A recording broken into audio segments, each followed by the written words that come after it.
you so much for the opportunity, Ma. Hmm. Oh yeah, what I learned last week. I think the in perspective, the practicality of how addictions take so much commitment. I didn't realize. I thought it was just something, just it's in my system. I didn't know it's something you apply yourself to with time, with emotions.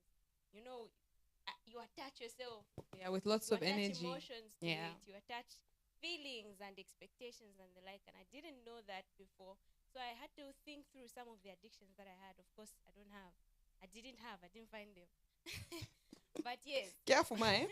Careful. I didn't find them.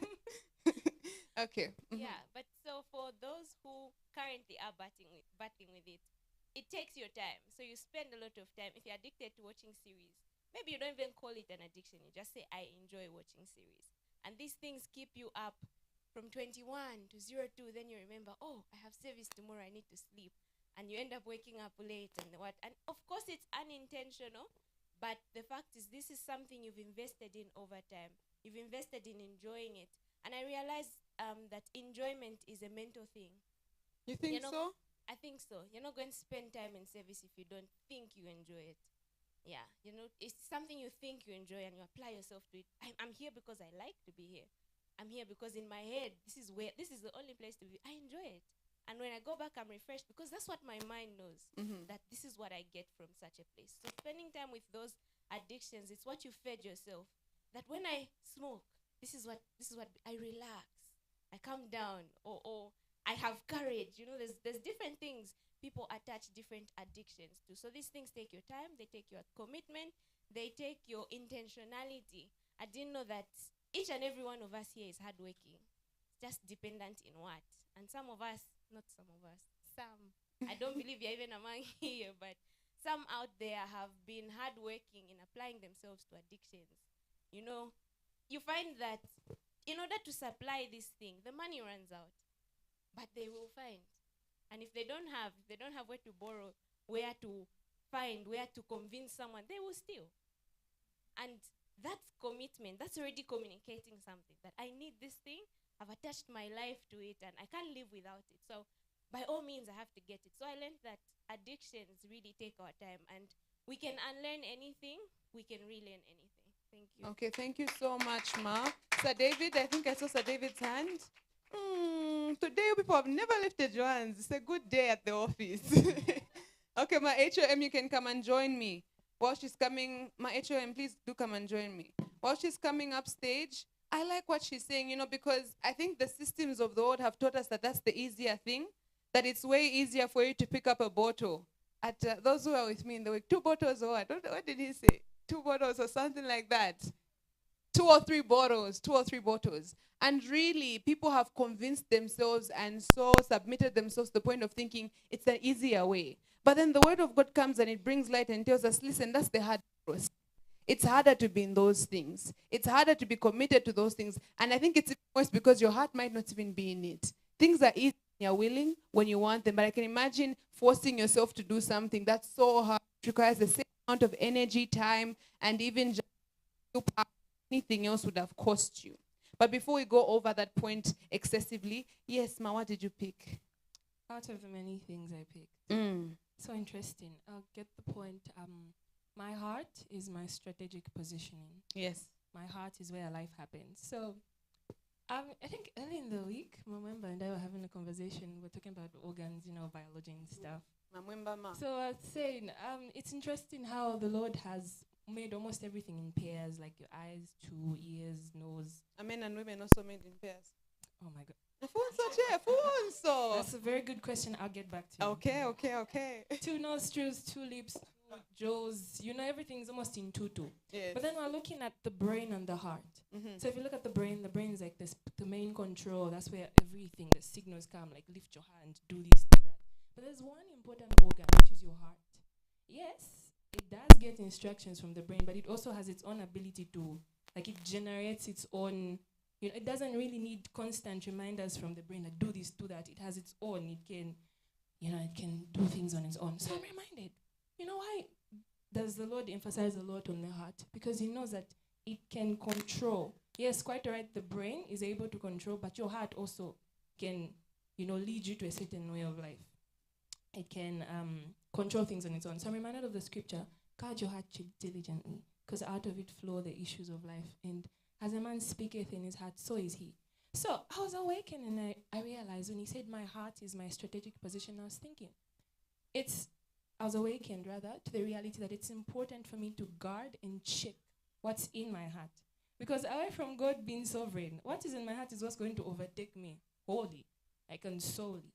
So I should check what's in my heart. I should check what I'm willing to sacrifice God for. That's the same thing that's going to propel me. That's why I'm going to be in church and thinking, I need to go. Because there's something else that I'm willing to trade God for. That's why when things hit, when reality gets, it comes and you don't have the job and you're thinking, God is the I'll first pray option. online. Yes, Yeah. I'll pray online. Or nzakapeleka chitaife. Actually, at the beginning next week, won't even be streaming. Stop such things. Check your heart. So I was reminded to really check my heart and, see what's inside, see the contents, because they eventually propel my life. They take me a certain way. Yeah. Thank you, ma'am. Thank you. Samuela, and then let's have HPL. Who else? I need different hands.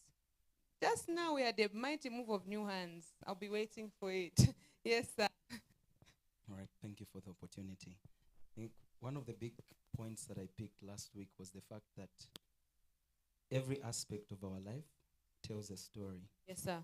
Yes, it's when that talked about positioning and how you can read your positioning literally. Yes, sir. He said something that is very, very tempting to defend against when he asked the question, do you really love Jesus? And he told us about how you can check. Right now in church, you can say, okay, I love Jesus. You raise your hand. But there's a way in which you can read around your life. He told us about how your emotions, what your emotions gravitate towards, what your desires are, and what you feel on the inside, what you enjoy, and also, especially what you enjoy in secret, and also what you're willing to trade Jesus for tells you what you really love. Yes. I stepped back for a little and I began to think, no, it's not right for me to say I don't love Jesus, But I began to look, I began to count the times that I traded Jesus. And I realized, I'm like, okay, I could be saying that I love Jesus, but my position, from what I'm reading, my position is different. And one thing I got to understand is that it's okay to be honest with myself and realize my true position, because he told us that you can change your position.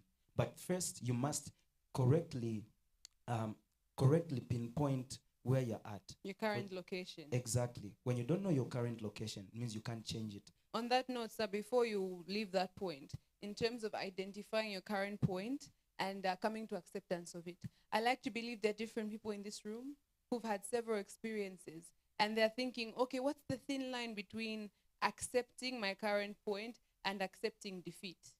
Okay. What's the difference, really? Okay. All right. Thank you for the opportunity.